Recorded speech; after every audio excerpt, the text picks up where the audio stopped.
Joseon കിണറ്റിൽ നിന്നും കിട്ടിയ തിരിച്ചറിയാനാകാത്ത മൃതദേഹം യോൺവുവിൻ്റേതായിരിക്കുമെന്ന് കരുതി ഹൃദയം തകർന്നു നിൽക്കുകയായിരുന്നു അവളുടെ മാതാപിതാക്കൾ. ആ സംഭവത്തോടെ മാനസികമായി തകർന്നു പോയിരുന്നു അവളുടെ അമ്മ. അവളെ ഓർത്തോർത്ത് വിഷമിച്ച് ഒടുവിൽ അവർ മരിക്കുന്നു. അവളുടെ അച്ഛനാകട്ടെ തൻ്റെ മകളുടെ ഓർമ്മശിലയ്ക്ക് മുന്നിൽ വന്ന് തൻ്റെ മകൾ ഒരിക്കലും ആത്മഹത്യ ചെയ്യില്ല എന്നും അവളുടെ മരണത്തിന് പിന്നിലെ സത്യം താൻ പുറത്തു കൊണ്ടുവരുമെന്നും പറയവേ പെട്ടെന്നാണത് സംഭവിച്ചത്. പുറകിൽ നിന്നും ആ മുഖംമൂടിധാരി കഴുത്തിലൂടെ കയറിട്ട് വരഞ്ഞ് അദ്ദേഹത്തെ കൊല്ലുന്നു. തൻ്റെ പിതാവ് മരിച്ചു കിടന്നിടത്ത് കിടന്ന് ഇതെല്ലാം കണ്ട യോൺവു ബോധം കെട്ട് വീഴുകയായിരുന്നു. അപ്പോഴേക്കും അവിടെ ക്യാങ്ങും മറ്റും എത്തിയിരുന്നു. ഇതേസമയം വീട്ടിൽ താൻ എത്ര നന്നാക്കാൻ നോക്കിയിട്ട് മോടാതിരുന്ന വാച്ച് പുഷ്പം പോലെ ഓടുന്നത് കണ്ട് അപ്പൂപ്പൻ ഞെട്ടുന്നു. ഹോസ്പിറ്റലിൽ യോൺവുവിനെ കാണാൻ വന്ന ക്യാങ്ങിനോടാവട്ടെ സാവോൾ അവൻ്റെ ഫാമിലി കാരണമാണ് യോൺവുവിന് ഇങ്ങനെയൊരു ഗതി വന്നതെന്നൊക്കെ പറഞ്ഞ് ദേഷ്യപ്പെടുന്നു. അവനോട് ഇറങ്ങി പോകാൻ വരെ അവൾ പറയുന്നു. സെക്രട്ടറിയാണ് ഒടുവിൽ അവളെ സമാധാനിപ്പിച്ച് പുറത്തേക്ക് കൊണ്ടുപോകുന്നത്. സാവളിൻ്റെ വാക്കുകൾ ഏൽപ്പിച്ച ആഘാതത്തിൽ എന്തു ചെയ്യണമെന്ന് ഒരു പിടിയും കിട്ടാതെ ക്യാങ് നിൽക്കവെയാണ് അങ്ങോട്ടേക്ക് മിടാൻ വരുന്നത്. അവർ അവൾക്കൊരു എംബ്രോയിഡറി ചെയ്ത തുണി നൽകിയിട്ട് 200 വർഷം മുമ്പുള്ള തുണിയാണിതെന്നും തൻ്റെ അമ്മയുടെ ഫാമിലി വഴി തന്നിൽ എത്തിച്ചേർന്നതാണെന്നും പറയുന്നു. ഇത് ഞാൻ തുന്നിയതാണ്. എനിക്ക് അപ്പോഴേ തോന്നിയിരുന്നു ഈ സ്റ്റിച്ചിങ് പാറ്റേൺസ് കണ്ടപ്പോഴേ. പിന്നെ ആ ഡയറിയോ? അവരാ ഡയറി അവൾക്ക് കൈമാറുന്നു. ഇത് നിന്റെ അമ്മയുടേതാണ്. ഇതിൽ നിന്റെ വിവാഹദിനം വരെയുള്ള കാര്യങ്ങളും ഉണ്ടായിരുന്നുള്ളൂ. എന്നാൽ ഇന്ന് പെട്ടെന്ന് പിന്നീട് നടന്നതൊക്കെ ഇതിൽ തെളിഞ്ഞു വന്നു. അതെങ്ങനെ? എനിക്കും അറിയില്ല. എൻ്റെ കൺമുന്നിൽ നടന്ന കാര്യം എനിക്ക് വിശ്വസിക്കാതിരിക്കാനായില്ല. അവൾ ആ ഡയറി വായിക്കുന്നു. യോൺവുവിന് സദ്ഗുണയായ സ്ത്രീപദം കിട്ടിയതോടെ ക്യാങ് കുടുംബത്തിന് ഗവൺമെൻറ് പോസ്റ്റ് കിട്ടി. ഇതെല്ലാം വെച്ച് തന്നെ എനിക്ക് ഉറപ്പാണ് എൻ്റെ കുഞ്ഞിനോട് ഇത് ചെയ്തത് ആ രണ്ടാനമ്മ തന്നെ. തകർന്നു പോയ അവളെ മിഡാം ആശ്വസിപ്പിക്കുന്നു. താൻ കാരണം തൻ്റെ മാതാപിതാക്കൾ മരിച്ചു എന്ന് പറഞ്ഞ മിഡാമിൻ്റെ കൈകൾക്കുള്ളിൽ കിടന്ന് ഹൃദയം പൊട്ടി കരയുന്നു അവൾ. പിന്നീട് പുറത്തിരിക്കുകയായിരുന്ന ക്യാങ്ങിനോട് യോൺവു തന്നെയും തൻ്റെ ഭർത്താവിനെയും ഗവൺമെൻറ് പോസ്റ്റ് കിട്ടാൻ വേണ്ടി ക്യാങ് ഫാമിലി കൊന്നതാണെന്ന് പറയുന്നു. എന്താ താൻ പറയുന്നത്? എൻ്റെ ഭർത്താവിനെ അദ്ദേഹത്തിൻ്റെ രണ്ടാനമ്മ വിഷം നൽകി കൊന്നതാണ്. എൻ്റെ ഭർത്താവിൻ്റെ രണ്ടാനമ്മയും അങ്ങയുടെ രണ്ടാനമ്മയും ഒരേപോലെയാണ് ഇരിക്കുന്നത്. തൻ്റെ ഫാമിലി അവളോട് ചെയ്ത ക്രൂരതയിൽ അവൻ ക്ഷമ ചോദിക്കുന്നു. അവൾ പോയതിനു ശേഷം കുറച്ച് ആശ്വാസത്തിനായി ഒറ്റയ്ക്ക് നിൽക്കുകയായിരുന്ന ക്യാങ്ങിനടുത്തേക്ക് ആ നീലക്കണ്ണുള്ള സ്ത്രീ എത്തുന്നു. അവരവന് പണ്ട് നടന്ന കാര്യങ്ങളൊക്കെ കാട്ടിക്കൊടുക്കുന്നു. നീയും യോൺവുവും തമ്മിൽ ഒരുമിച്ച് ഇനിയും തുടർന്നാൽ ഞാൻ എങ്ങനെ എൻ്റെ പാസ്റ്റ് ലൈഫിൽ മരിച്ചോ അതുപോലെ മരിക്കുമായിരിക്കുമല്ലേ? അതെ, വിധി ആവർത്തിക്കപ്പെടട്ടെ. അത് കാരണമാണ് എൻ്റെ ഹൃദയത്തിൻ്റെ അവസ്ഥ ഇത്രയും മോശമായി തീർന്നതെങ്കിൽ അതുമായിക്കോട്ടെ. അപ്പോൾ മരണത്തെ നിനക്ക് ഭയമില്ലേ? മരണത്തെ ഭയന്ന് യോൺവുവിൽ നിന്ന് മാറി നിൽക്കാൻ എനിക്കാവില്ല. അവളെ എനിക്ക് സംരക്ഷിക്കണം. മരിച്ചതിന് തുല്യം ജീവിക്കുന്നതിനേക്കാൾ നല്ലത് മരണം തന്നെയാണ്. അവർ അപ്രത്യക്ഷയാകുന്നു. പിറ്റേ ദിവസം ആ ഓർമ്മശില സന്ദർശിച്ച ക്യാങ്ങിനോട് സെക്രട്ടറി യോൺവു പറയുന്നത് പോലെയല്ല സാധാരണ രീതിയിലാണ് അവളുടെ അച്ഛനും അമ്മയും മരിച്ചതെന്നാണ് താൻ നടത്തിയ അന്വേഷണത്തിൽ കണ്ടെത്തിയതെന്ന് പറയുന്നു. അങ്ങനെയെങ്കിൽ ചരിത്രം മാറിയിട്ടുണ്ട്. എങ്ങനെ? ഞാനും യോൺവുവും ഇപ്പോൾ ഈ ഓർമ്മശിലയ്ക്ക് പിന്നിലുള്ള യഥാർത്ഥ കാരണം മനസ്സിലാക്കിയില്ലേ? സോ എല്ലാ കാര്യങ്ങളും ഇനി നേരെയാക്കണം. സോ ഹിസ്റ്ററി മാറിയേ പറ്റൂ. ഉറച്ച തീരുമാനമായിരുന്നു അത്. പിന്നീട് അവൻ നേരെ ചെന്നത് അപ്പൂപ്പനെ കാണാനാണ്.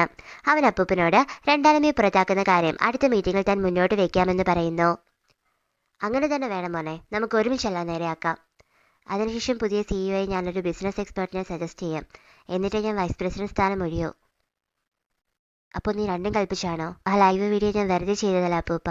ഞാൻ എല്ലാ സ്ഥാനങ്ങളും ഒഴിഞ്ഞ് യോൺവുവിനോടൊപ്പം സ്വസ്ഥമായ ഒരു ജീവിതമാണ് ആഗ്രഹിക്കുന്നത്.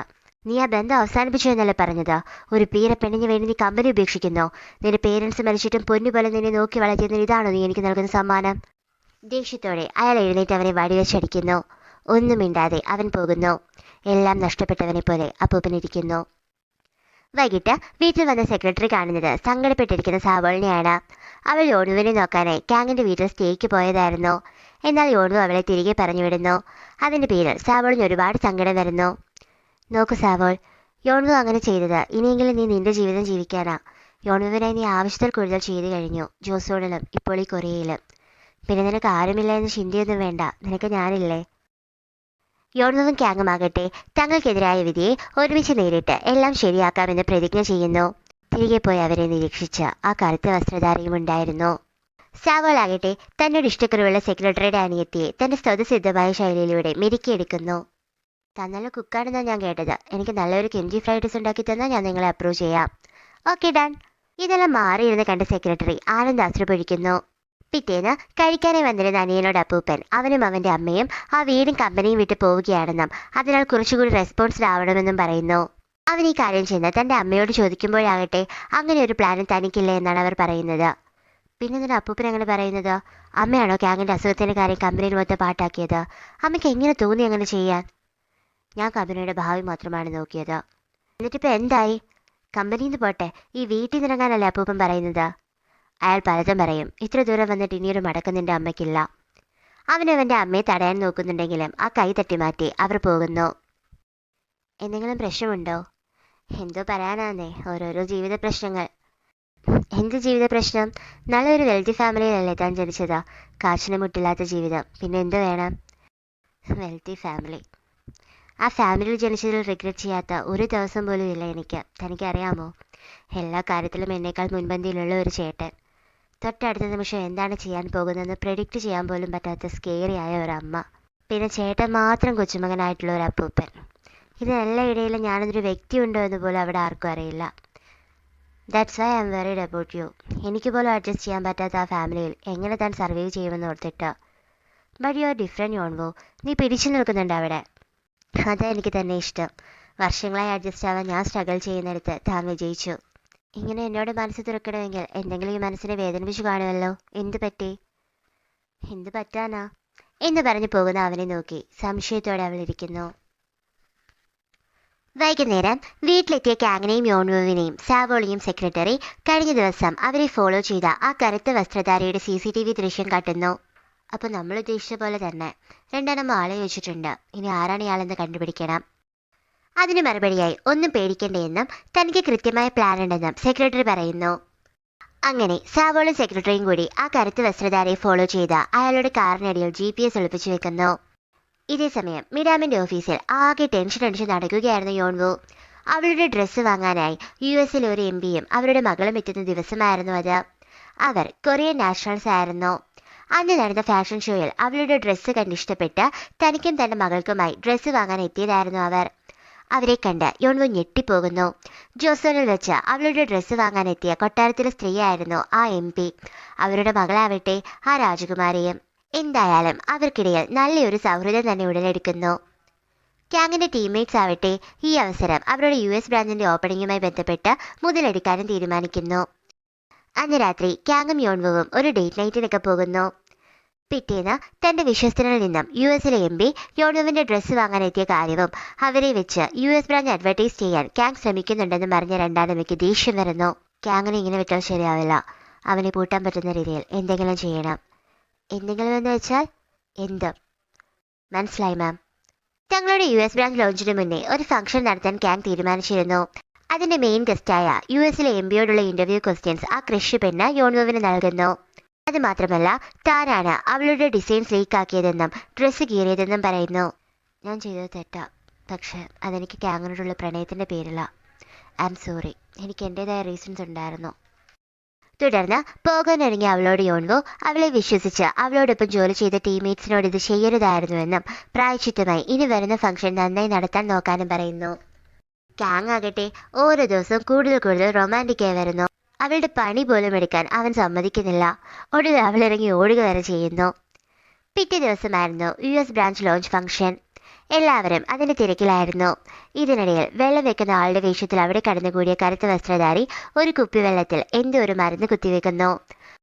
ആ കുപ്പി ക്യാങ് ഇരിക്കേണ്ട ഭാഗത്ത് കൊണ്ട് വെക്കുകയും ചെയ്യുന്നു. അങ്ങനെ ഫംഗ്ഷനായി എല്ലാവരും എത്തിച്ചേരുന്നു. ആ കറുത്ത വസ്ത്രധാരിയുടെ ദേഹത്ത് സ്റ്റേജിലേക്ക് നടക്കുന്ന വഴി ക്യാങ് തട്ടുകയും ചെയ്യുന്നു. അങ്ങനെ ഫംഗ്ഷൻ തുടങ്ങുന്നു. ക്യാങ് വെള്ളം കുടിക്കുന്നത് കണ്ട് ചിരിയോടെ അയാൾ പോകുന്നു. എന്നാൽ പോകുന്ന വഴിയിൽ ഒരു കുപ്പി വെള്ളം അയാളുടെ മുന്നിൽ വന്ന് വീഴുന്നു. അതെ, ആ കുപ്പിയിലായിരുന്നു അയാൾ മരുന്ന് നിറച്ചത്. സെക്രട്ടറി അയാളുടെ മുന്നിലേക്ക് വരുന്നു. പിന്നെ അവിടെ നടന്നത് നല്ല ഇടിയാണ്. ഒടുവിൽ സെക്രട്ടറി തന്നെ ജയിക്കുന്നു. അയാളുടെ പക്കൽ നിന്നും മരുന്ന് കുത്തിവെച്ച സിറിഞ്ച് അങ്ങോട്ടേക്ക് വന്ന് ക്യാങ്ങിന് ലഭിക്കുന്നു. എനിക്കൊന്നും മനസ്സിലാവുന്നില്ല. താൻ എന്തു പറയുന്ന? ക്യാങ്ങിൻ്റെ കാര്യം തീർന്നെന്നോ? Yes ma'am. അപ്പോഴാണ് അങ്ങോട്ടേക്ക് അയാളെയും കൊണ്ട് ക്യാങ്ങും സെക്രട്ടറിയും വരുന്നത്. ഒന്നും മനസ്സിലാവാതെ രണ്ടാനമ്മ നിൽക്കുന്നു. ഞാനിങ്ങനെ ജീവനോടെ വന്ന് നിൽക്കുമെന്ന് പ്രതീക്ഷിച്ചു കാണില്ല അല്ലേ? എൻ്റെ പുറകെ ആളെ വിടാൻ നിങ്ങൾക്ക് പറ്റുമെങ്കിൽ അയാളെ നിരീക്ഷിക്കാനും വേറെ ആളെ വിടാം. നിങ്ങളുടെ പ്ലാനിങ് എല്ലാം എനിക്ക് ആദ്യം തൊട്ടേ അറിയാമായിരുന്നു. നീ എന്താ പറയുന്നേ? കൂടുതൽ എക്സ്പ്ലനേഷൻ ഒന്നുമില്ല. ഈ സിറിഞ്ചിലെ മരുന്നെന്താണെന്ന് ടെസ്റ്റ് ചെയ്താൽ തീരാവുന്നതേയുള്ളല്ല. ഇതെല്ലാം കണ്ട് ആ വിശ്വസ്തൻ അവന്റെ കാലിൽ വീണ് രണ്ടാനമ്മ പറഞ്ഞിട്ടാണ് താൻ ഈ കാര്യങ്ങൾ ചെയ്തതെന്ന് പറയുന്നു. അയാൾ പറയുന്നതെല്ലാം അവൻ റെക്കോർഡ് ചെയ്യുന്നു. താൻ എന്തൊക്കെയായി പറയുന്നേ? ഞാൻ എന്ത് പറഞ്ഞെന്നാ തന്നോട്? നോക്കുമോനെ, എനിക്കൊന്നും അറിയത്തില്ല. പോലീസിനോട് പറഞ്ഞല്ല. പിന്നെ നിങ്ങളുടെ ഡിസ്മിസൽ ഞാൻ സജസ്റ്റ് ചെയ്യാൻ പോവാ. അറിയിച്ചെന്നേ ഉള്ളൂ. അവൻ പോകുന്നു. ആ വിശ്വസ്തനാകട്ടെ രണ്ടാനമ്മ ഒരടിയും കൊടുക്കുന്നു. എന്താണ് മമത, ക്യാങ്ങിനെ ഇങ്ങനെ വിട്ടൂടാ, എന്നും ചെയ്തോളാൻ എന്നോട് പറഞ്ഞിട്ട്? അതിനർത്ഥം ഇതാണോ? അവരെ കൊല്ലാനാണോ ഞാൻ പറഞ്ഞത്? അവർ പോകുന്നത് നോക്കി നിങ്ങൾ ഇത്ര വീക്കാണെന്ന് താൻ കരുതിയില്ല എന്ന് പറഞ്ഞ് അവരുടെ ടേബിളിൽ കയറി അയാൾ ഇരിക്കുന്നു. അയാളുടെ മനസ്സിലേക്ക് പഴയ ഒരു ഓർമ്മ വരുന്നു. അതിൽ ഒരു ശവശരീരത്തിന്മേൽ സകലത നഷ്ടപ്പെട്ട് കരയുന്ന അയാളായിരുന്നു. മിസ്റ്റർ ചെയർമാൻ, ഇനി നിന്റെ ഊഴമാണ്. തന്റെ ഓഫീസിലെത്തിയ ക്യാങ് യോൺവുവിനോട് രണ്ടാനമ്മയെ ഉടനെ തന്നെ പോലീസ് കൊണ്ടുപോകുമെന്ന് പറയുന്നു. ആശ്വാസമായി. അങ്ങനെ വിധി ആവർത്തിക്കപ്പെടുന്നത് തടയാൻ നമുക്കായി. ഇനിയെല്ലാം നേരെയാകും. അപ്പോഴാണ് അവിടേക്ക് രണ്ടാനമ്മ വരുന്നത്. നിനക്ക് ഞാനൊരു കഥ പറഞ്ഞു തരട്ടെ? നിങ്ങളുടെ കഥ കേൾക്കാൻ ഞങ്ങൾക്ക് താല്പര്യമില്ല. തെറ്റ് ചെയ്തിട്ട്. തെറ്റോ? എന്ത് തെറ്റ്? ഞാനൊന്നും ചെയ്തിട്ടില്ല. നിങ്ങളൊന്നും ചെയ്തിട്ടില്ലേ? ഇന്നത്തേത് പോട്ടെ, ആ ഗസ്റ്റ് ഹൗസിൽ വെച്ച് എൻ്റെ അമ്മയോട് ചെയ്തത് തെറ്റല്ലേ? ഞാൻ നിന്റെ അമ്മയെ കൊന്നുവെന്നാണോ നീ ഇപ്പോഴും വിശ്വസിക്കുന്നത്? നിന്റെ വിശ്വാസം നിന്നെ രക്ഷിക്കാൻ പോകുന്നില്ല മോനെ. കാരണം ഞാനല്ല നിന്റെ അമ്മയോടത് ചെയ്തത്, നിന്റെ അപ്പൂപ്പനാ. എന്തും പറയാമെന്ന് വിചാരിക്കരുത്. ഇപ്പോഴെങ്കിലും ഇത് ഞാൻ പറഞ്ഞില്ലെങ്കിൽ പിന്നെ എപ്പോഴാ? സെൽഫിഷായ നിന്റെ അപ്പൂപ്പൻ കാരണം എത്ര ജീവിതമാണ് നശിച്ചെന്നറിയാമോ നിനക്ക്? നിന്റെ അച്ഛൻ്റെ, നിന്റെ അമ്മയുടെ, എൻ്റെ. നിങ്ങളുടെ പ്രാന്തി കേൾക്കാൻ എനിക്ക് സമയമില്ല. സമയമുണ്ടാക്കിയേ പറ്റൂ. തകർന്നു നിന്ന ഈ SH ഗ്രൂപ്പിനെ കരകയറ്റാൻ അയാൾക്ക് എൻ്റെ അച്ഛൻ്റെ കമ്പനി വേണമായിരുന്നു. അതിനാകെയുള്ള വഴി എന്നെ നിന്റെ അച്ഛനെ കൊണ്ട് കെട്ടിക്കുക എന്നതായിരുന്നു. നിന്റെ അമ്മയുടെ ഹൃദയം നന്നാക്കണമെങ്കിൽ എന്നെ കെട്ടിയേ പറ്റുമെന്ന് നിന്റെ അച്ഛനോട് പറഞ്ഞ് എന്നെ കെട്ടിച്ചു. എന്നോട് പറഞ്ഞത് എന്താണെന്നറിയാവോ? നിന്റെ അമ്മ ഓൾറെഡി മരിച്ചുപോയെന്ന്. പക്ഷെ എന്ത് സംശയം തോന്നി ഞാൻ ആ ഗസ്റ്റ് ഹൗസിൽ ചെന്നപ്പോൾ കണ്ടതോ നിന്റെ അമ്മയെ. ഡോക്ടർ എന്താ പറയുന്നത്? വാതിൽ പൂട്ടിയിടാനോ? പക്ഷെ രോഗിക്കുന്നിട്ട് വയ്യല്ലോ. ഞാൻ എന്ത് ചെയ്യാനാ? ചെയർമാൻ്റെ ഓർഡറാണ്, അനുസരിച്ചല്ലേ പറ്റൂ. പക്ഷെ അവർ മരിച്ചുപോയാലോ? അതായിരിക്കും അയാൾക്ക് വേണ്ടത്. നമുക്കൊന്നും ചെയ്യാനില്ല. ആ നേഴ്സ് ചെന്ന് ആ ഡോർ പൂട്ടിയിടുന്നു. അങ്ങനെ നിന്റെ അപ്പൂപ്പൻ പറയുന്നതനുസരിച്ച് ആ നേഴ്സാ നിന്റെ അമ്മയുടെ ഡോറ് പൂട്ടിയിട്ടത്.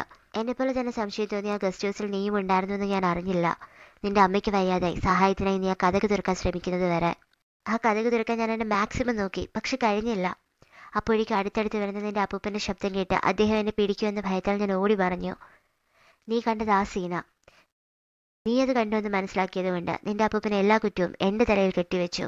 നിന്റെ അമ്മയെ രക്ഷിക്കാനാണ് ഞാൻ നോക്കിയേ. പക്ഷെ എനിക്ക് കിട്ടിയതോ എന്താ? മരിച്ചുപോയ നിന്റെ അമ്മയോർത്ത് നീറി മരിച്ചൊരു ഭർത്താവ്.